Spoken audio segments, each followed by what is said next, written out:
Señores, buenas noches, soy Federico Galeano, bienvenidos a Líderes. Si la pandemia ha tenido un efecto o un impacto relativamente menor del que pudo haber tenido nuestra economía, es gracias al campo. La pregunta es, ¿será el campo la locomotora que empuje el rebote económico el año 2021?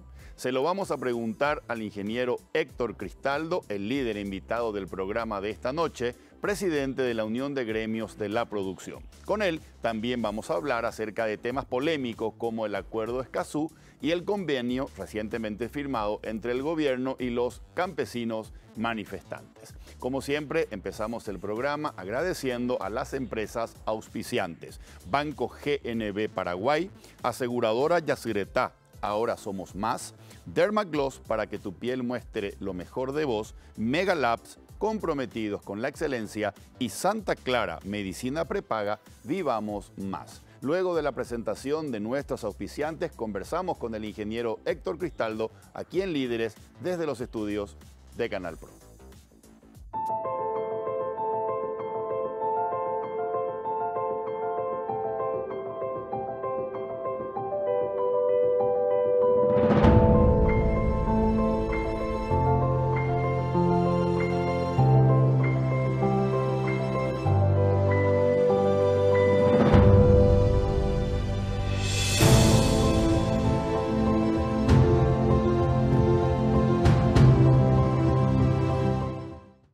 Aseguradora Yacyretá y General Seguro se fusionan y ahora somos más.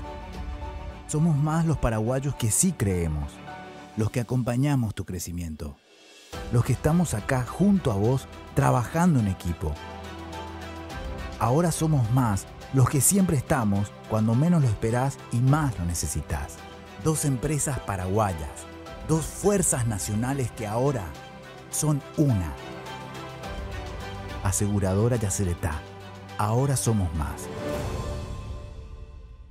Ser ultra es descubrir que la edad debe marcar momentos, no mi rostro. Al final del día, la crema noche protege el colágeno de mi piel y suaviza arrugas profundas, gracias a que contiene cronociclín e isoflavonas. Dermagloss Ultra Age más 50. Llévate bien con el tiempo.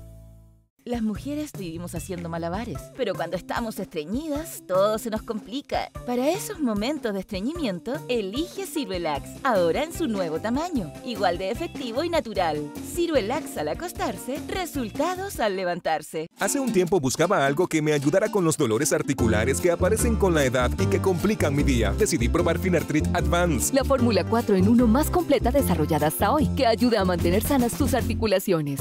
Con Finartrit Advance, nunca dejes de moverte. Estoy en la mejor etapa de mi vida. Me siento como de 20. Volví a correr y para cuidarme tomo hidrolágeno todos los días. Así prevengo el desgaste articular, porque una cosa es tener 20 y otra cosa es sentirse de 20. Hidrolágeno, colágeno hidrolizado que alimenta tus articulaciones. Este es un anuncio que puede cambiarte la vida. ¿Estás viviendo o solamente estás despierto? Es tiempo de que vivamos más. Vivamos más el presente. El pasado ya pasó y el futuro depende del hoy. Vivamos más el trabajo, las ganas de ser cada día mejor. Vivamos más conectados, llamemos a saludar y subamos nuestras selfies con el mejor filtro. Ser auténticamente felices. Despertate, vivamos más.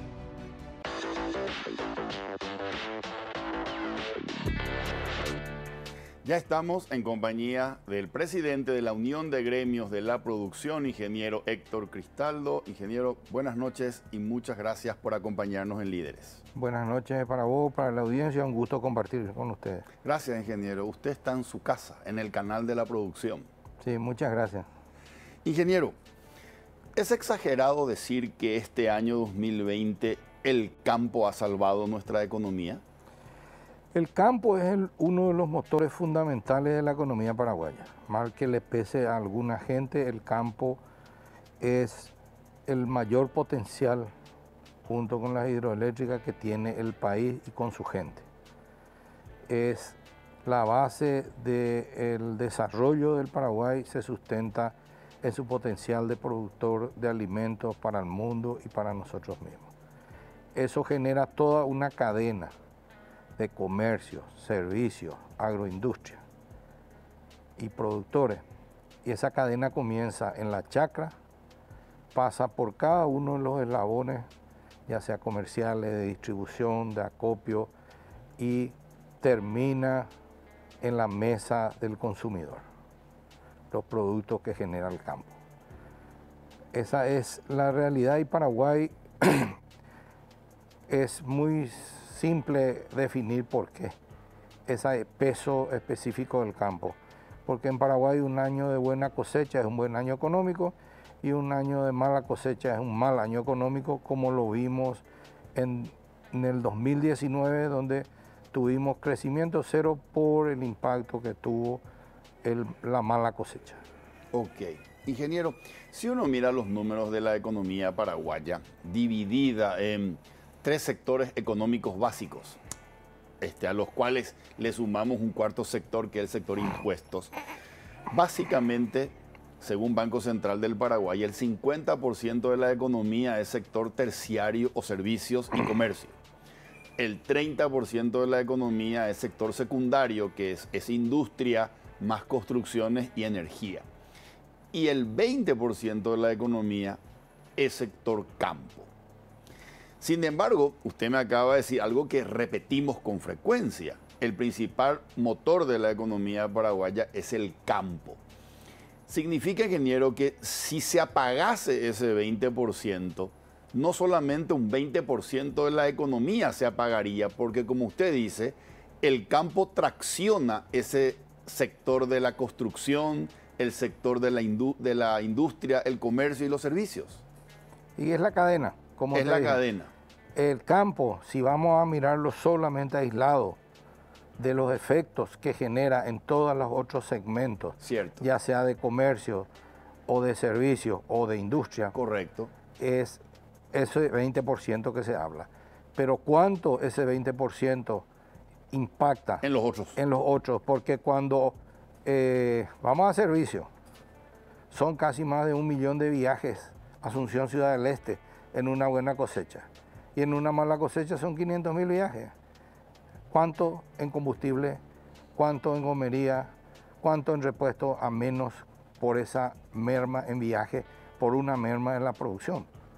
Entonces, ¿cuántos litros menos de gasoil se vendieron? Exacto. Entonces, es toda una cadena donde si le damos el abordaje agroindustrial y de servicios, porque hay venta de máquinas, hay venta de repuestos, el mismo productor compra muebles, compra electrodomésticos, y cuando tiene plata compra y cuando le va mal no compra.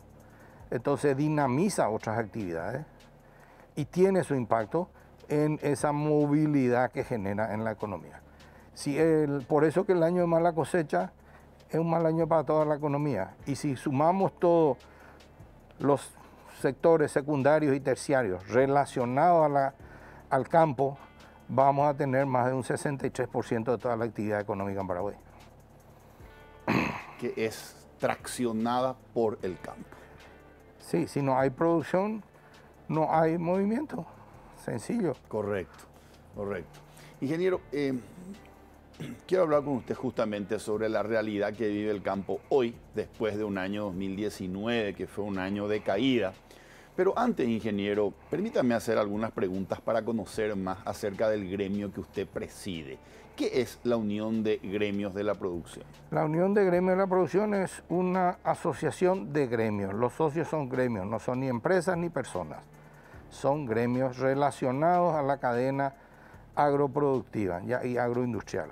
Están sectores relacionados al productor, como la Coordinadora Agrícola del Paraguay, que es mi gremio de base, la Federación de Cooperativas de Producción, la Asociación de Productores de Soja, la Asociación de Productores de Semillas, la Asociación de Sociedad Nacional de Agricultura, está la Federación Paraguaya de Madereros, que ya está en la agroindustria, correcto. Lo mismo la Cámara Paraguaya de la Carne, la Asociación Rural del Paraguay, que es de productores, está la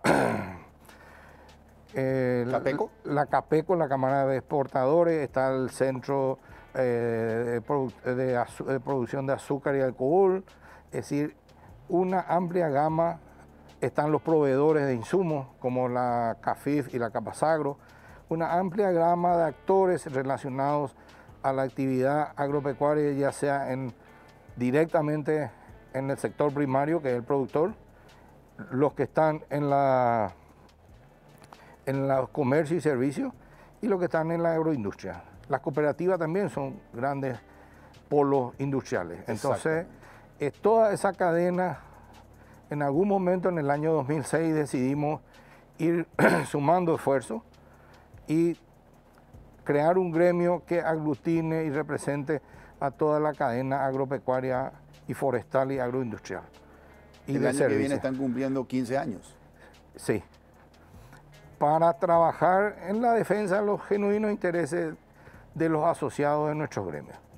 Y sobre todo enfocarnos en un proceso de desarrollo sostenible del Paraguay. Porque el Paraguay, su desarrollo se apalanca y su crecimiento económico se apalanca en el campo. Correcto. Y tenemos que hacer de la mejor manera ese proceso, tratando de cometer la menor cantidad de errores y hacer un proceso que le dé sostenibilidad en el tiempo y una mejor calidad de vida a nuestra gente. Quiere decir, ingeniero, usted dijo recién, uno de los gremios que integra la Unión de Gremios de la Producción y que es su gremio base, es la Coordinadora Agrícola del Paraguay. Sí. ¿Significa entonces que la UGP no es un gremio de gremios elitista? No, la UGP es un gremio de gremios que están relacionados al campo, o a la cadena agroindustrial, o a la cadena de servicios enfocado en el campo. Nosotros en la Coordinadora Agrícola tenemos socios que tienen media hectárea y socios que tienen más de 1000 hectáreas. Tenemos diferentes categorías, es decir, todos somos iguales, pero el tamaño de la explotación no significa una diferencia en el trato entre nosotros. Perfectísimo, perfectísimo. ¿Cómo está en este año de pandemia el campo? El campo complicado porque veníamos de un año malo, donde se tuvo que renegociar deudas, refinanciar. Se consiguió sembrar bien hace un año, se dieron las condiciones, se tuvo una buena cosecha. Eso ayudó porque estaríamos peor si hubiésemos tenido una mala cosecha. Tanto en soja como en maíz, en sésamo la cosecha fue muy buena este 2020. Okay. Trigo tuvo algunos impactos de la helada, pero tampoco es una mala cosecha, es una cosecha intermedia, digamos. Y sí, la incertidumbre que generó esta pandemia de la cuarentena por un lado, las restricciones para el relacionamiento. El campo tiene su ventaja, no paró, casi se desaceleró un poco en las actividades, pero no paró. Tenemos la ventaja que trabajamos al aire libre y no hay aglomeración. Pero ir a la ciudad para buscar algún repuesto, para ir a buscar algún insumo, siempre es una preocupación. Claro. Y la incertidumbre que generó esta pandemia hubo un parate fuerte, digamos, los 2 o 3 primeros meses, y ahora las cosas están retomando su ritmo. Lastimosamente, el invierno normalmente en Paraguay es seco, no hay problema eso, pero en septiembre vuelven las lluvias. Este año hubo un retraso y eso demoró el arranque de la siembra y obliga a reprogramar todo lo planificado para esta campaña.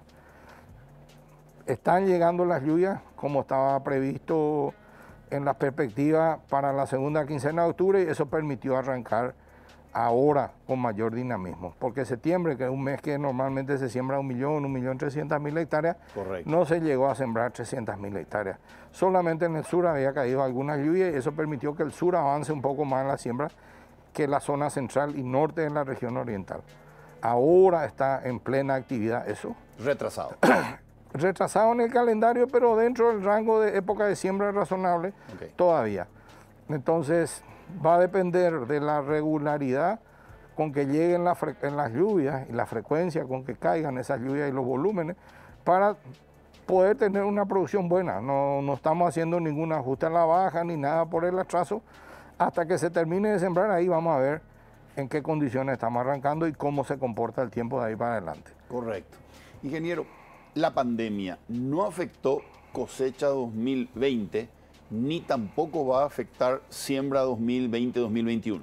La pandemia como tal no, la cosecha terminó justo con el inicio de la cuarentena, entonces no complicó el traslado de chacra a silo, los fletes, sí hubo un poco de complicaciones y hasta que se ayornó la gente de los silos de origen a los puertos y toda esa mecánica que no paró, pero se complicó. En la comercialización, y a eso hay que sumarle la bajante del río que complicó y sigue complicando el flujo de salida, tal es así que teniendo más producción que el año pasado, recién a partir de junio, julio, empezaron a equilibrarse los volúmenes de exportación en relación al año pasado y ahora estamos por encima de lo que se había exportado. Ahora para la siembra tampoco en la pandemia la dificultad, era más la falta de humedad en los suelos, que con las lluvias que están llegando se está empezando a mover y esperemos terminar en tiempo y forma todavía la siembra y tener una buena cosecha, porque va a ser importante para el desempeño de la economía del año 2021 que Paraguay tenga una buena cosecha. El rubro que está más afectado con ese atraso es el sésamo, que su temporada de siembra tiene una ventana más estrecha que la de soja o de maíz, que tienen rango más amplio para sembrar en condiciones buenas todavía. Correcto. Ingeniero, los dos principales rubros agrícolas del país son soja y maíz. En toneladas, ¿qué porcentaje de la producción es soja y qué porcentaje es maíz? Y soja es, en la agricultura mecanizada son 3.600.000 hectáreas. ¿3 millones? 600.000 hectáreas. Y el maíz llega entre 850 y 900.000 hectáreas, después viene el trigo con 450 a 500.000 hectáreas. Si vos pones en perspectiva, en el año 91 los 5 rubros de grano, soja, maíz, trigo, arroz, 4, y girasol, vos tenías 2 millones de toneladas de producción, 91. Año 91, sí, sumando los 4 principales rubros, llegábamos a 2 millones de toneladas. 1.300.000 era soja. Hoy, esos 4 rubros, en la cosecha 2018, que fue un año normal, digamos, sí, eso está por las 16 millones de toneladas. Te muestra el salto en productividad debido a la capacitación y actualización permanente en el conocimiento por parte del productor, las inversiones en tecnología y el trabajo de manejo sostenible de los suelos a través de la siembra directa que lleva más de 30 años en Paraguay.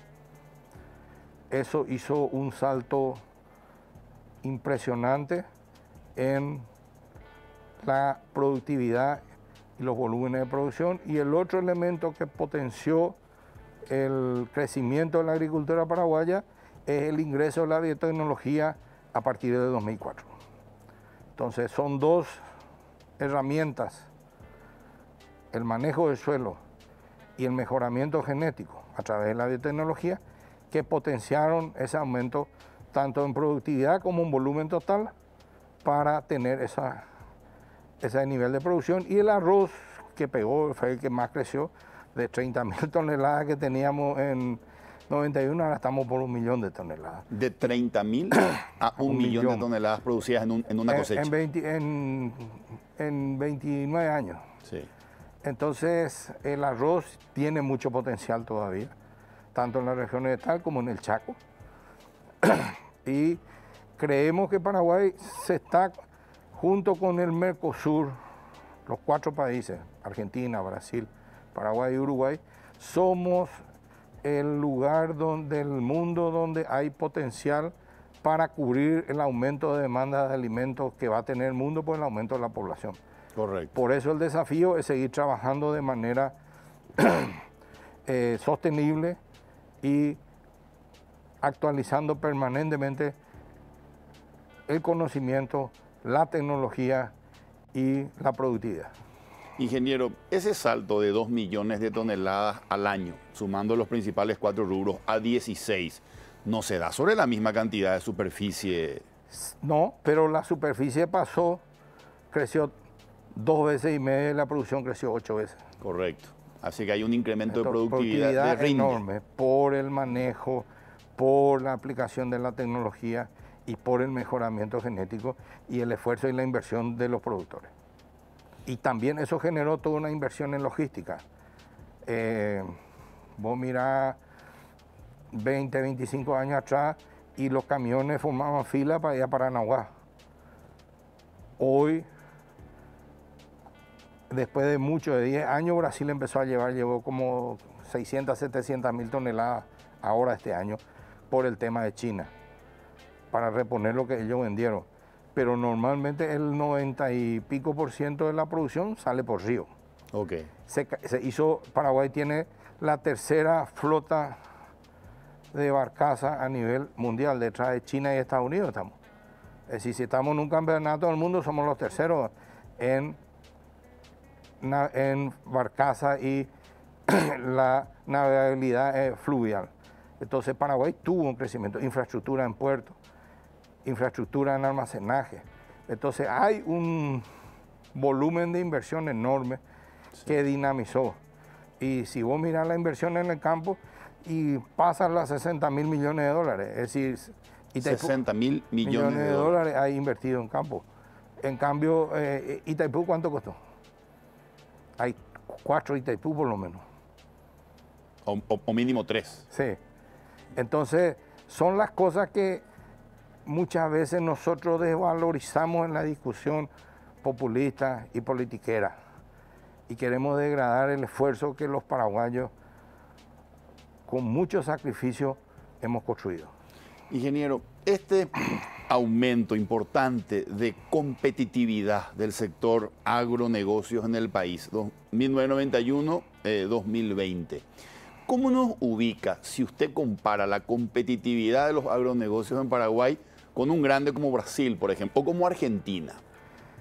Nosotros no tenemos nada que envidiarle ni a Brasil, ni a Argentina, ni a Estados Unidos en el tema de tecnología, conocimiento y eficiencia. Sí, estamos ahí. Estamos ahí. ¿Sí? Lo que sí tenemos es mucha burocracia, mucho trámite y muchas trabas que a veces ni siquiera es plata, pero es tiempo, y eso nos saca competitividad.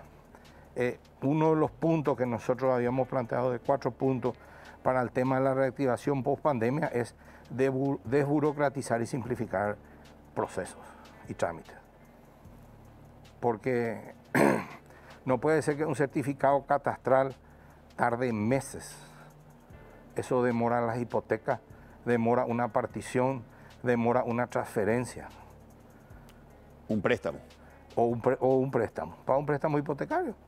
Y no hablo solo en el campo, para los edificios que tienen que sacar una financiación para un departamento, meses para conseguir un certificado catastral. Entonces, esos son los frenos y pesos en exceso de la burocracia en la dinámica de la economía. Correcto, correcto. Ingeniero, entre la campaña 2018-2019, que fue el año donde tuvimos un problema del campo y eso generó una caída de la economía, y la última campaña, que es la 2019-2020, ¿no ha habido modificación en superficie sembrada? Hubo un poco, pero son 200, 300 mil hectáreas más en 2 años. Exactamente. Ahora, lo que sí hubo es una gran variación en términos de toneladas producidas. Sí. Soja, por ejemplo. Toneladas de la campaña del año pasado versus esta. ¿Cuál es la diferencia? Haciendo números grandes, 8 millones de toneladas, ponerle el 2019, okay. Y 2020, 10 millones, casi 700 mil toneladas. 10.700.000 este año. Sí. Estamos hablando de casi 3 millones de toneladas más que el año 2019. Dividí por 27, 3 millones y te va a dar cuántos viajes más de camión. ¿Cómo se hace ese cálculo? ¿27? 7 toneladas por camión. 7 toneladas. 27. 27 toneladas transporta. 3 millones de toneladas dividido 27. ¿Cuántos camiones te dan? 10.000 o 100.000, no sé. ¿Cuánto dinamiza más la economía estos 3 millones de toneladas? ¿Cuánto más fractura un fletero teniendo esa cantidad de viajes adicionales que no tuvo el año anterior? Exacto. ¿Cuánto más factura el que vende combustible? ¿Cuánto más factura el que vende repuesto? Correcto. El que vende chipa. Eso es lo que no se visualiza o no sabemos mostrar también. Pero ese es el efecto multiplicador del volumen de producción del campo para venir a la ciudad. Y en esta pandemia no faltó alimento.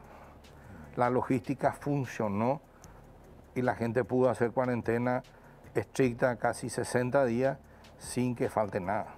Es decir, el campo no paró. Ingeniero, y estos casi 3 millones, 2.700.000 toneladas de más que se pudo cosechar este año en comparación con 2019, ¿se debe 100% al problema climático del año 2018? La falta de lluvia. La falta de lluvia en un momento crítico del desarrollo de la planta hizo que cayera la producción. Pero si tomás ese periodo de 2019 de seca, tomás el periodo que la planta estuvo en el campo, llovió más que en el 2019-2020, pero en manera errática y en momentos que no hacía falta llovió o cayó 100 milímetros en un día y después no llovió más. Hasta el 5 de diciembre del 2018 había humedad en el suelo, después empezó. Y para fin de año, vos mirabas el perfil del suelo en la foto satelital y era seco. Y era el momento crítico, por eso fue el impacto tan fuerte. La falta de agua. Sí, en ese momento que la planta está con flores o cargando los granos en la vaina. Correcto, correcto. ¿Corremos ese riesgo para la siembra 2020-2021? Todos los años hay ese riesgo. El productor sabe que tiene ese riesgo. Por eso tiene su sistema de manejo agronómico que le permite escalonar, tratando de atomizar ese riesgo y manejando con variedades de diferentes ciclos. Este año vamos a estar más comprimidos, pero tenemos nuestra mercadería a la intemperie y ese es el riesgo de la agricultura, que mucha gente cree que no es como tener en un depósito y con seguro guardada la mercadería. Estamos a la intemperie, dependemos del tiempo, de la lluvia, que no venga tormenta, que no venga granizada, que no venga helada, pero son contingencias que estamos acostumbrados a manejar lo mismo que las oscilaciones de precios. En el 2015 tuvimos una caída de 40% del precio y la gente tuvo que reprogramarse todo y reeducarse financieramente. Cierto, cierto. Y dígame, este año, ¿qué tal estuvieron los precios? El precio este año no fue, para la cosecha pasada, no fue lo que se esperaba. Estuvo por debajo de la expectativa. ¿En cuánto estuvo? Se esperaba por lo menos poder vender de chacra a silo alrededor de 300 o por encima de $300 la tonelada para el productor. Y se vendió en 270, 280, 260, dependiendo en qué momento uno vendió. Ahora el precio sí está bien. Está por encima de los $300. Ojalá se mantenga. De chacra a silo. Sí, ojalá se mantenga y tengamos buena producción. Eso nos va a dar un oxígeno importante porque al final el oxígeno financiero da la soja. El maíz apoya algo y el trigo es más para cubrir el suelo y si uno empata ya está contento. El trigo no es para tener holgura financiera en general, pero ayuda en las rotaciones para el manejo del suelo y eso permite tener esas productividades después en soja. Correcto. Si yo veo a través de las noticias que la cotización de la tonelada de la soja en Chicago está a $360 la tonelada, ¿cuánto de eso es chacra? Y sacarle entre 40 y $50 depende de la ubicación para abajo. Eso es lo que recibe el productor. El famoso premio que se le llama, pero es un descuento. El precio de Chicago no te pagan. Es un mecanismo para establecer un precio con cierta previsibilidad y que permite las ventas anticipadas. Hoy sin plantar puedo estar vendiendo ya.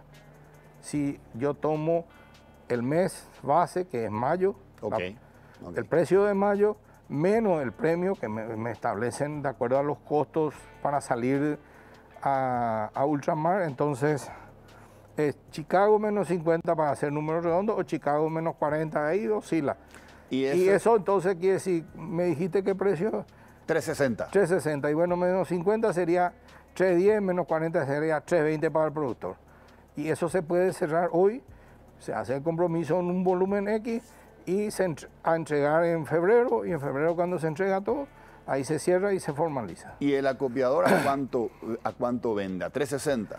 No, él también tiene su descuento para salir. Probablemente su premio sería 22, 30 menos. Eso depende de su logística. Okay. Premio se llama ese descuento que hay que hacer a partir del precio de Chicago. Empezar a descontar. Y ahora está complicado porque las barcazas no salen con 100% de carga. Salen con 40, 50 o 60% de carga por el nivel del río. Entonces, los sobrecostos se complicaron. La gente que salía por el Paraná tuvo que pagar flete terrestre para venir hacia el río Paraguay para embarcar. Entonces todo eso fue una complicación este año y sigue siendo. Sigue siendo. Y también las importaciones están complicadas. Exactamente, exactamente, por la bajante del río. El año que viene, 2021, vamos a sembrar aproximadamente soja 3.600.000, tal vez un poco más. Sí. Yo creo que 3 millones, es decir, la superficie mínimo se mantiene con una tendencia a una leve suba, como de todos los años, un crecimiento vegetativo de 1%. Si no hay ninguna contingencia grave, ¿cuál sería la productividad por hectárea y cuál sería la producción total en toneladas para comparar con este 2020? Y estimamos nosotros como prudentes, si es un año normal, 3.000 kilos por hectárea de promedio nacional, que anda siempre 2.900, 3.000, 3.000 y algo. Nunca pasamos de eso como promedio nacional. Eso es promedio. Promedio nacional. 2.900, 3.000 kilos por hectárea. Kilos por hectárea. Y eso da más o menos 10 millones, 800.000 toneladas. 10 millones, entre 10 millones 500 y 10 millones y 11 millones, ponerle que puede estar, si viene excepcional, podemos llegar a 11. Si viene normal, 10,5, y si viene mal, por debajo de 10. Pero arriba de 10 ya es un buen volumen para considerar como un año normal. Correcto. Ahora, quiere decir esto que me está diciendo, ingeniero, que para que yo gane el año que viene con respecto a este año, yo ganaría por mejor precio, no por más producción, porque estaría un buen año de producción, ya fue 2020. Y si el año que viene vuelvo a producir nuevamente 10.800.000, en volumen ya no gano, con respecto, comparándome con 2020. ¿Podría ganar en precio? En ventas totales como país, sí, así como decir. A nivel productor está también el tema de los costos, que le puede mejorar un poco el margen o no, dependiendo de si hubo más ataque de plaga o enfermedades que otros años. Eso también juega. Cierto. Y eso el clima define. Sobre todo el ataque de roya, que es una enfermedad, un hongo que ataca la soja, que requiere de más o menos pulverizaciones, depende de la agresividad de ese año. Correcto. Ingeniero, explíqueme, ¿quiénes constituyen la cadena de producción de la soja? Esto empieza en el productor. El productor, el que está en la chacra. Exacto. Hay el proveedor de insumos, es decir, que le provee fertilizantes, el que le provee fungicida, insecticida, herbicida, el que le provee de repuestos, el que le provee de maquinarias, y después están los compradores de la producción, que puede ser cooperativas, silos nacionales o multinacionales, los acopiadores. Correcto. Y ese es el exportador. Claro. Después están el productor generalmente tiene su servicio, su propio camión o alquila para llevar de chacra a silo. Y de silo de origen a puerto ya son todos fleteros, o de cooperativa a puerto ya es toda la cadena de servicios de transporte. En los puertos hay técnicos para recibir, para despachar. En los silos también hay técnicos hay técnicos que prestan servicio de asesoramiento en las chacras de los proveedores de insumos, van a prestar servicio, hay mecánicos, es decir, todo un montón de gente que está empleo rural no agrícola directo, no es, porque si se toma solo la chacra es un número y si se toma toda la logística que rodea eso, es un montón de gente que está trabajando dependiendo de esa actividad. Correcto. Si yo miro el ranking de exportadores del Paraguay y directamente me voy a mirar soja, no aparecen allí los productores, lo que aparecen son los exportadores, ¿verdad? Y aparece ADM, Luis Dreyfus, Cargill, COFCO y el volumen de exportación. Entonces solemos decir, posiblemente de manera errónea, corríjame usted, que son los dueños del negocio. No tienen un metro de tierra, aparte del silo, pero de tierra cultivada no tienen un metro, ellos no plantan. Esa es la gran confusión acá de los opinólogos de Asunción, que creen que Cargill tiene miles de hectáreas de cultivo. Cargill no planta ni en plantera acá en Paraguay. Sí compra bastante y es uno de los primeros, y está entre los primeros aportantes al fisco. Sí. Todas esas empresas que vos citaste están entre los 500 mayores contribuyentes. Las cooperativas están dentro de los mayores 500 contribuyentes. Pero se decía que el campo no aporta porque esa gente, esas empresas pagan impuestos a la renta comercial y de servicio, el famoso IRASIS. Y se focalizaba como aporte del campo únicamente el IRAGRO, que es lo que paga el productor. Pero esas empresas no hubiesen existido sin el productor, ni ese aporte. Lo mismo, Colonia Unida está entre los 100 primeros contribuyentes, pero no existiría si no era por sus 3.000 socios que plantan. Pero lo que aporta Colonia Unida no se computa como aporte del campo y es una falacia. Correcto. Entonces ahí viene lo que decía mi profesor de estadística, cuando definía estadística, el arte de torturar los números hasta que diga lo que vos querés. Y ahí es donde viene todo el mito de que el campo no aporta. Hoy Hacienda, después de mucho, publica la carga tributaria y el campo está con 20.7% de carga tributaria, inclusive más que algunos otros sectores. Entonces hay un mito que se repite como loro de una información de hace 30 años. Yo creo que es más, ingeniero. No, 27 es el total. Ah, eso sí, 20.7 dijo usted. 20.7 es solo tomando... productores. Sin tomar el tema de cargas sociales. Cargándole eso da 27. Solamente el aporte tributario, la carga tributaria, es 20.7 sobre el sector. Correcto. Acaba de terminar una reforma donde se equipara todo, desaparece el IRASI, desaparece el IRAGRO. Entonces, esa diferencia no tiene, pero se repite un número de hace 30 años. Correcto. Que no existe más. Se quedaron congelados en el tiempo en su diagnóstico. Correcto. Ingeniero, le quiero pedir dos números, y así usted me ayuda a ir comprendiendo este apasionante mundo del campo. Los dos números son los siguientes. Primero, volumen total de la exportación de soja en millones de dólares al año, Paraguay. Y está por los 3.000 y algo, entre 3.000 y 4.000 dependiendo de los volúmenes de producción, soja y derivados.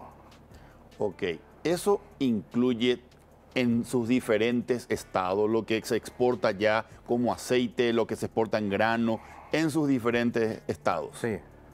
Correcto. Paraguay tiene capacidad de procesar el 50% de su producción. Capacidad instalada, sí. La CAPRO. Sí, que son inversiones fuertes que se hicieron y que se dinamizó ese tipo de inversión a partir que Paraguay pasó las 6 millones de toneladas de producción. Porque antes no había volumen para ese tipo de fábrica.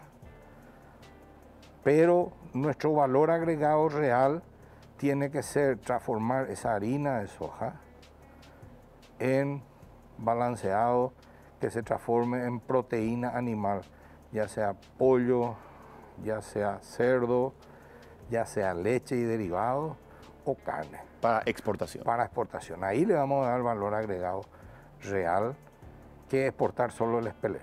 ¿Y qué estamos esperando? Y el aceite refinado. Y son procesos que están en marcha.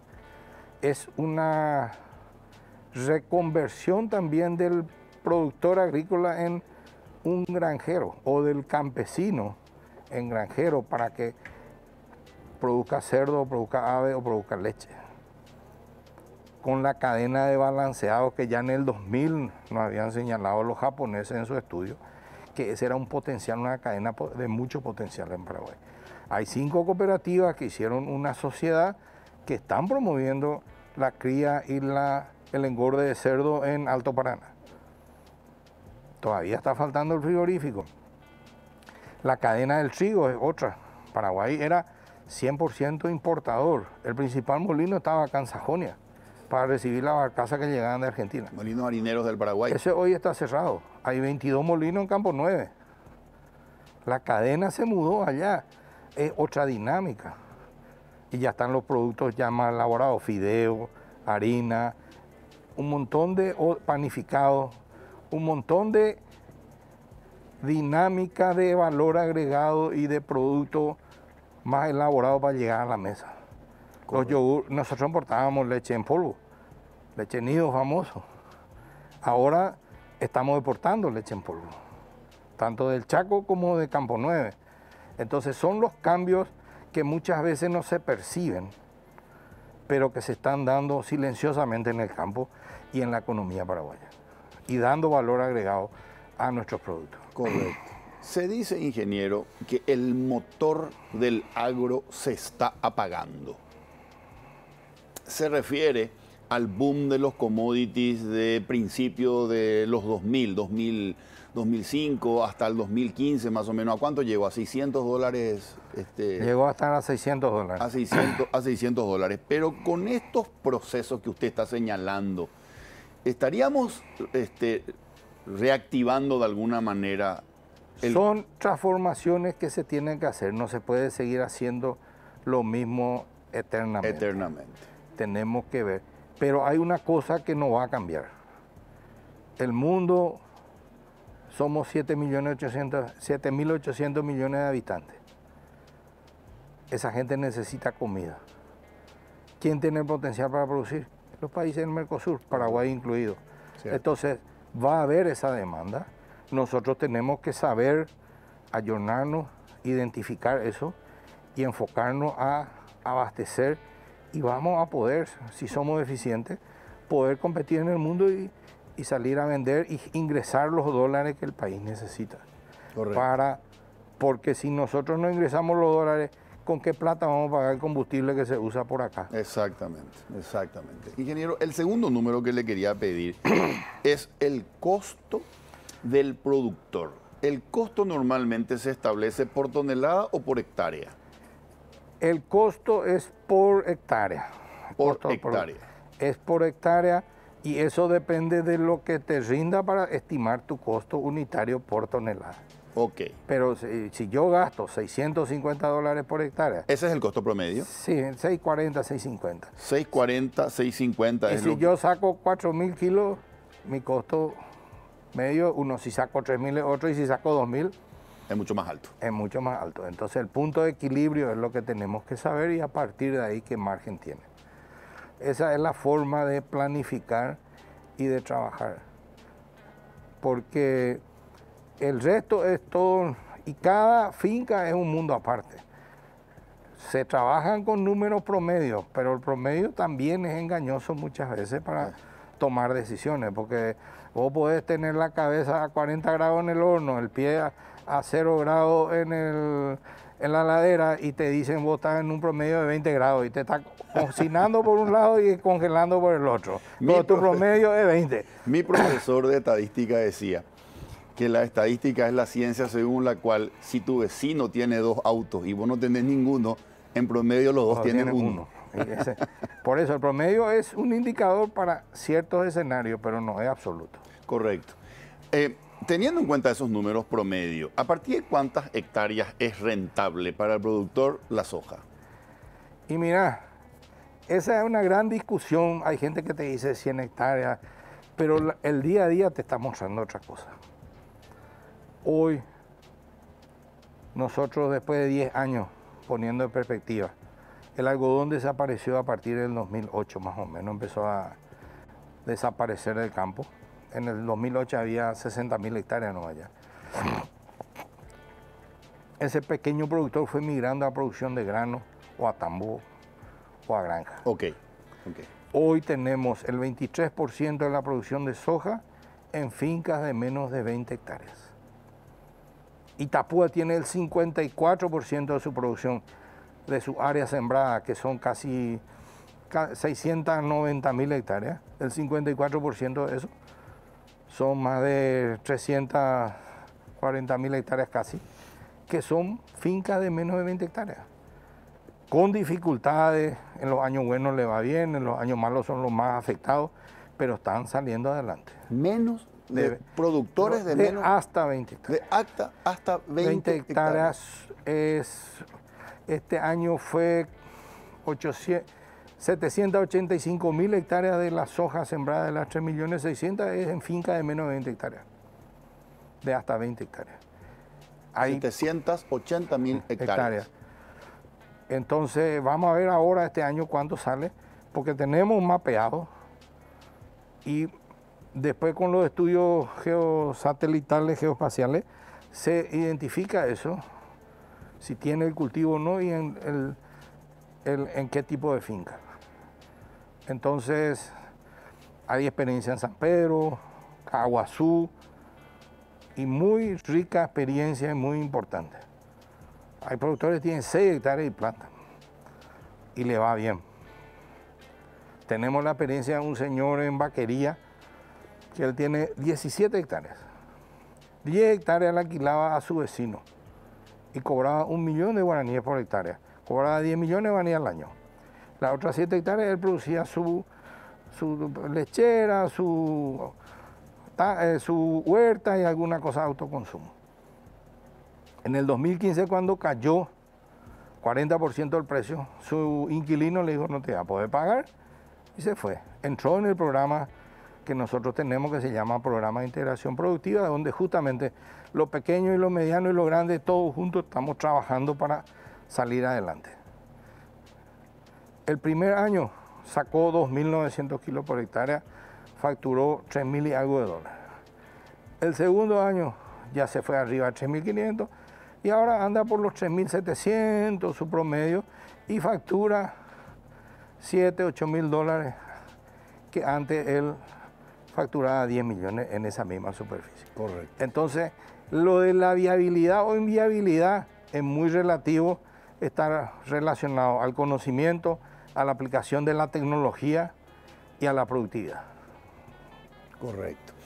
Ingeniero, coménteme por favor el impacto en nuestro negocio, en nuestra producción y competitividad en los agronegocios de los brasileros. Nosotros tenemos, anoté aquí, 3.600.000 hectáreas donde sembramos y cosechamos soja y aproximadamente, redondeando, 10 millones al año de toneladas. ¿Cuántas de esas hectáreas son producción de los brasileros o brasiguayos? Y de esas 10 millones de toneladas, ¿qué porcentaje es de ellos? Mira, brasileños de los migrantes, y yo creo que la migración terminó en los 90, hace 30 años. Los originales, los pioneros, muchos ya no están. Están los hijos que vinieron con los papás, que después son brasileros, y los nietos ya son todos paraguayos. El censo del 2008 ya no da la cantidad de brasileños que dicen muchos de los que supuestamente hicieron los estudios sobre el tema. Ahora viene el censo nuevo, ahí vamos a ver, pero brasileños no creo que sea muy importante la cantidad de gente en hectárea, y tendrá su ponderación, pero no creo tampoco que ya sea muy significativo. Okay. Porque esas familias se fueron creciendo, se fueron casando los hijos, fueron muriendo los originales, se repartió los que vinieron familia. Ahora habrá empresas que pueden ser, pero son empresas paraguayas, puede ser capital brasilero, eso hay también. Entonces, esa diversidad y ese mosaico es lo que hay que tratar de construir para tener ese número que vos estás diciendo. Okay. Pero no se está haciendo ese abordaje. El discurso es, los brasileños son dueños de todo, y eso es mentira. Ese es el discurso. Y no responde a una realidad. Eso era en los 70, 80 y hasta los 90 la migración. De los 90 la migración acabó. Ahora, de que hay capitales brasileños, hay. De que hay hijos de migrantes que vinieron de Brasil y están todavía acá arraigados, sí están. Y los nietos ya son todos paraguayos. Ahora, hay una discriminación y le llaman brasileño por el apellido o por la aportación de cara. Pero no son paraguayos. Y yo conozco muchos. Hay gente que hizo su servicio militar acá y la gente le llama brasileño. Correcto, correcto. Ingeniero, ¿es Argentina el principal comprador de la soja paraguaya? Es el principal destino.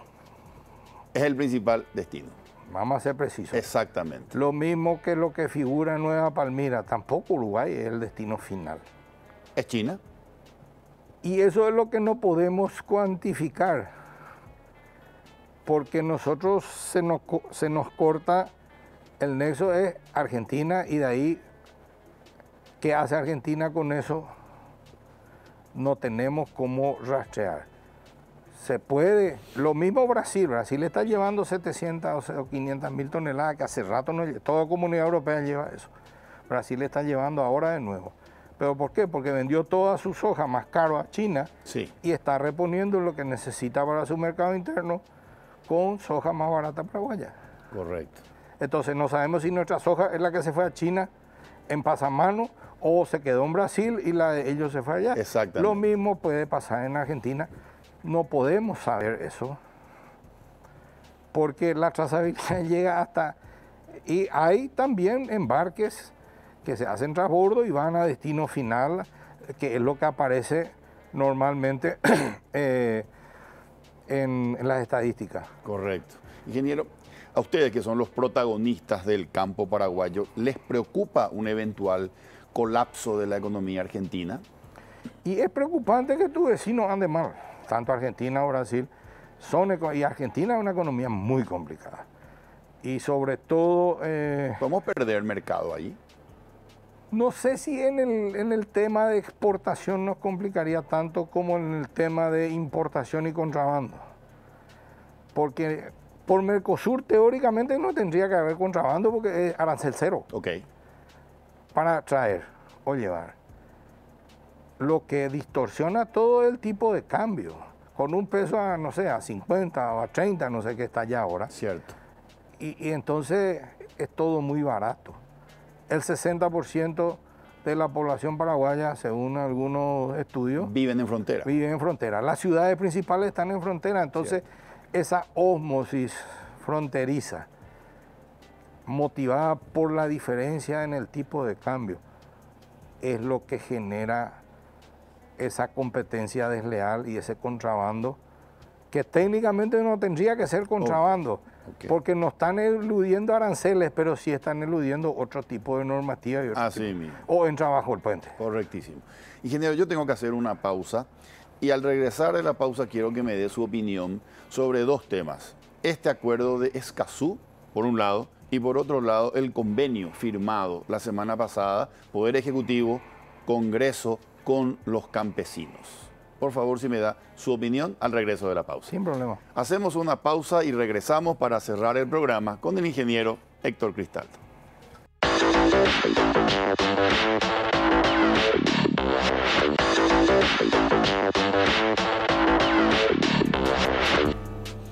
Regresamos con el ingeniero Héctor Cristaldo, presidente de la Unión de Gremios de Producción. Ingeniero, su opinión sobre este acuerdo de Escazú y la especulación sobre si se va a ratificar o no aquí en Paraguay, y el acuerdo al cual llegaron campesinos con el Poder Ejecutivo y el Congreso, que ya está firmado. Bueno, el tema Escazú se firmó sin mucha discusión en Paraguay primero. Hablan de transparencia, pero se discutió poco.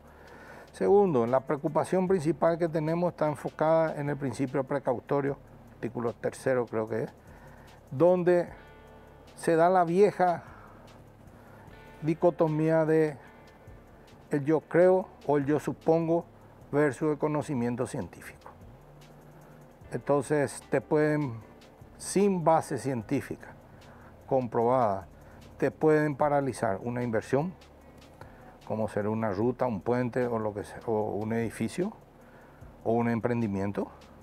Te pueden paralizar una tecnología, como ser el 5G o algún avance tecnológico que suponen que puede causar un daño sin tener ninguna demostración científica, ninguna base científica. Y tercero es, te puede parar el comercio. Y ahí es donde nosotros tenemos como gran preocupación, porque sin tener ningún sustento científico puede decir, este producto puede causar tal cosa, y te bloquean o te rechazan cargas. Entonces esa interferencia sin base científica y en yo supongo versus el conocimiento científico es lo que vemos como peligroso. Como usted dice, puede parar inversiones. Puede parar inversiones, puede parar avance tecnológico y puede parar el comercio. Correcto. Convenio entre, la semana pasada, campesinos y gobierno. Y nos parece ese tipo de manifestante con gobierno, vamos a ser más precisos. Manifestante con gobierno, exactamente. Entonces, firmar convenios sobre la base de una presión, dos poderes del Estado, y inmiscuyéndose en áreas de un tercero inclusive, como es el punto 6, nos parece muy peligroso. Y no creemos que sea la metodología de trabajo para desarrollar sosteniblemente el Paraguay. No podemos convertir el país en una batalla entre barra brava o hinchada de un club contra el otro. ¿A usted le parece cuando dice peligroso que esto puede incentivar más invasiones a la propiedad privada? Puede, porque no se puede. Se está relativizando un documento emitido por el Estado paraguayo, que en este caso es el título de propiedad. Mañana puede ser el título de tu auto o puede ser tu cédula. Se está relativizando. Claro, porque tu título no prueba que vos sos el dueño. Tenés que ya que un juez certifique y después el Parlamento tiene que analizar si está bien. Entonces, ¿a dónde vamos? Eso es el Estado de Derecho. Correctísimo. Ingeniero, se nos acabó el tiempo. Muchas gracias. Un gusto conversar con usted en el programa. Gracias, ingeniero. Señores, soy Federico Galeano y esto fue Líderes. Buenas noches.